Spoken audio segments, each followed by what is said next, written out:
Well, hello there, boys and girls. I'm Ashe Draven, and as we're heading into this festive season that is the Yuletide holidays, I figured I'd try and help out, shorten the wait a little bit by reading some short stories that might be of inspiration in these trying times, like an advent calendar, if you will. Mind you, though, this will be a bit different advent calendar, as there will only be 9 parts, with the intermediate days coming in 2s and 3s at random, instead of the traditional everyday windows for 24 days straight. Now, there once was, and still is, a man named James Campion, and he wrote, and probably still does, many wonderful stories, such as the one you're about to hear. So, snuggle up to that special someone with a nice cold glass of Jack and Coke and get ready for a tale that deals with both action, love, teenage melodrama, and the supernatural. We are, of course, talking about Shout It Out Loud, which tells the story about the miracle that is Kiss's album Destroyer.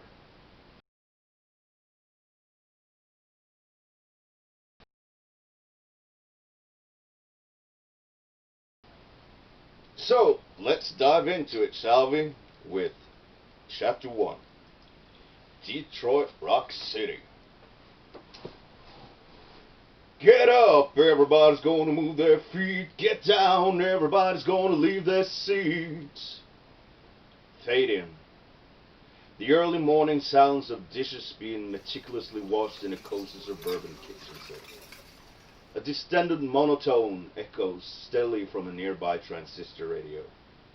In Detroit, a Pontiac, Michigan youth was reported dead at the scene of a head-on collision on Grand Avenue this morning. He was reportedly driving on the wrong side of the boulevard when he struck a delivery truck and was catapulted through the windshield of his car. The driver of the truck is reported to be uninjured. Identities of both men are being withheld by local police. As effortlessly and casual as if spitting out random barometer readings, the patrician voice shifts inflection, but its tone remains ever stoic and detached. County legislators today are expected to rally behind the ache of striking longshoremen with hopes to end the 9-month strike. The voice fades into the ether, as dispensable as its gruesome dissemination. It is on to the next chapter, or in this case, a drift backward in time. A door slams shut, the shifting of weight into a car seat. Keys jingle before one is inserted into the ignition. 2 pumps on a clutch and rev, the engine roars to life.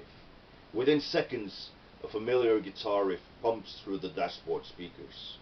The rumble of the engine a counter rhythm to the manic veil of a scolding solo. This too disappears into the ether, leaving only the hum of the engine beneath its hood, tires whirring across the blacktop below. Back inside, the music plays on, the tribal thump of drums, a walloping bass, and a distinct and rousing refrain now more than familiar. I wanna rock and the driver cannot help but to sing along joyfully. He knows the lyric. He feels the message. It is loud and it is clear. I want to rock and roll all night and party every day. Then it's gone again. All that remains is the ascending grind of an accelerating engine. We've taken flight. Speed, freedom, rock and roll. The pulse of a single electric guitar rises from the mise-en-scene. Da-na-na-na-na-na-na-na-na-na-na. Its hypnotic tempo, born of the churning pistons, preludes another harmonious guitar. Da-na-na-na-na-na-na-na-na-na, raising the intensity and the stakes. They build together in blessed volume with the promise of speed and freedom, impeded only for an instant by the thunderous rat-tat-tat of a cannon fire drum roll. The hammering intro for 2 concussive power chords. Bam bam! And for good measure, this time on a downbeat, the note powers again. Bam bam! Now the drums have a place to land. right into the eternal drive. It's rock and roll personified, the restless heartbeats of the double-time blues burning fuel, ever threatening to explode upon re-entry. Not the trainer roll-in or the giddy-up 409, but a supernatural rocket blast blowing holes in infinity. As the song gains momentum, the booming burrow of bass joins the fury, chugging, chugging, laying down the chassis framework for the rumbling engine block. It is speeding up. How fast? How far? Can it be stopped? Ba-bow! The singer, invincibly guiltless, comes alive. I feel uptight on a Saturday night. 9 o'clock, the radio's the only light. His words are accented by choral guitars and a funky bass run, all powered relentlessly by the concussive thump-to-whack, or the backbeat assaults. I hear my song and it pulls me through. This is vile abandon, no return, the stuff of American folklore. The open road leading to the endless night tells me what I got to do. I've got to. An invisible congregation chants, "Get up!" The hedonistic, amped-up, testosterone-addled preacher testifies, "Everybody's going to move their feet." "Get down!" the faithful retort. "Everybody's going to leave their seat," is the willful refrain. The guitars suddenly turn on themselves across the divide and begin a melodic riff, as if defying the downhill rumble of the drums. You gotta lose your mind in Detroit, Rock City. Then back to the power chords, resonating mischief again. Get up, everybody's going to move their feet. Get down, everybody's going to leave their seat. The second verse repeats the musical tour de force. The singer, Driver, tells us it's getting late and he just can't wait. It's 10 o'clock and he's got to hit the road. And the listener has no choice. We're along for the ride. We know that first he drinks and then he smokes, because he probably announces it. Frantically starting up the car in the dire need to make the midnight show.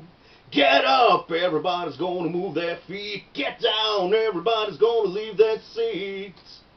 The backdrop melodic riff now leaves the vocals behind and takes center stage.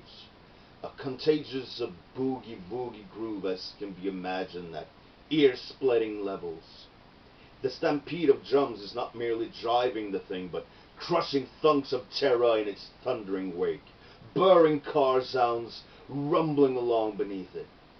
It is the noise-inducing equivalent of a speed-crazed delinquent pounding his fist on the dashboard until it cracks in two. The elasticity point of the riff lifts a step as a hard-charging slam on mid-range piano keys ushers in those skull-cracking power chords once more, and lending an operatic melancholia to the wild proceedings. It is the perfect undercurrent to the singer's third verse, replete with anguished hosannas to acceleration, hitting 95 on the speedometer but still moving much too slow. "I feel so good, I'm so alive," he shouts with mad glee. The song, his song, pounds a mantra in his spinning brain. Get up, everybody's going to move their feet. Get down, everybody's going to leave their seats. Suddenly, the guitars disappear, allowing the drums to heighten the mood. Bass drum to snare, thump to whack, an unstoppable four-to-the-floor testimony to the driver at the wheel of his careening chariot. Thump to whack, a rattling snare assails a beautifully melodious guitar interlude which soon turns into a forlornly decadent symphony of guitars, a final musical lullaby from helpless angels hovering above before the stirring denouement. 12 o'clock and I've got to run. There's a truck ahead, light staring at my eyes. Oh my God, no time to turn. I've got to laugh 'cause I know I'm gonna die. We know from the gory prologue that our hero is doomed. Michigan youth was reported dead at the scene of a head-on collision on Grand Avenue. He is young, recklessly determined, and high as a kite, speeding through the darkness like a banshee. The ultimate example of immortality soon to be cut down. It is abundantly clear at the crescendo of this incredible rock opener, chock full of naive faith in seducing omniscience, death is nigh. It is foretold in an almost biblical tone before the volume and rhythm ever kick in. It is a suicide mission torn from the playbook of rock and roll's greatest vehicular tragedies. Leader of the Pack by the Shangri-Las, Dead Man's Curve by Jan and Dean, Tell Laura I Love Her by Ray Peterson, Teen Angel by Mark Dinning, Wreck on a Highway by Bruce Springsteen, and the list goes on. Yet, in our timeless tale of auto-destruction as rebellious, sexual, youthful release, for a fleeting moment this ode to reckless abandon, set in the teeming Midwestern metropolis where the American automobile was born, bred, and sold to a generation of gearheads and hot rod addicts, is given an unexpected reprieve, our euphoric narrator's final utterance in his Hamlet moment. I've got to laugh 'cause I know I'm gonna die. Why? The distended Greek chorus wraps it all up in a final climax as the horrific sounds of tires shriek across a blacktop. The prelude of deadly impacts. Get up, everybody's gonna move their feet. Get down, everybody's gonna leave their seats. Screech! Rah! Crash!